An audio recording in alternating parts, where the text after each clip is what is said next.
Thanks, Mr. Chairman. Thank you all for being here, and thank you for your very thoughtful and insightful testimony today. Dr. Haas, I think that one of the very important points you make is that we can agree or disagree that a better agreement could and should have materialized. Many of us, I think, have expressed the view that a better agreement was not only possible, but perhaps should have been reached. But the reality today is that we have this agreement, and the question before us is not the one for historians, as you've said. It's what the consequences are, the practical and real world effects. And I know that you said that you did not have time in response to my colleague, Senator Shaheen's question about what the follow-on could be, but perhaps you could expand on what you think specifically the Congress could insist on the administration doing, even if there are the votes to sustain the president's veto. Senator, I'd want to think about it in greater detail and have that conversation with some other experts, including the three gentlemen at this table for whom I have great respect. But I would think that we would want to have certain limits on Iranian enrichment levels, possibly on the amount of enriched material. I would probably want to have limits on delivery systems. I would want to talk about what exactly is meant by the implementation of the additional protocol. What is our understanding of that? So I would want to essentially keep ceilings and tabs on the Iranian nuclear program beyond 10 and 15 years. The NPT is an open-ended document. I believe our approach to Iran and the nuclear realm ought to be similarly open-ended.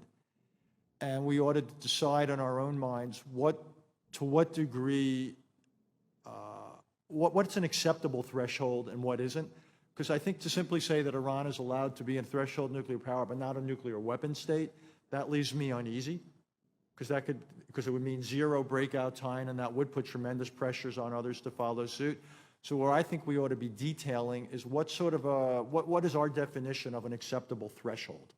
And I would want to get into, in many ways, many of the things addressed by this agreement for 10 and 15 years, I would want to see how they could be extended either in their current form or in a modified form. And I hope that conversation will continue even before the Congress has to vote on this issue. General Hayden, if the United States Congress rejects this agreement, does it lead to a better agreement, and if so, how? It could lead to a better agreement, but it would require a powerful amount of American enthusiasm for Plan B. You don't improve on Plan A without really strong American leadership. And that may actually be an important factor as to how much willingness the current administration would have into pursuing Plan B. I think it was Ambassador Edelman who suggested earlier, that there had to have been a Plan B. Otherwise, you can't make the statement that, a bad agreement is worse than no agreement. But there doesn't seem to have been any construct put forward what Plan B might look like. And so, again, very powerful American leadership, probably from both political branches. With regard to the Iranians, I don't think they sprint to a weapon.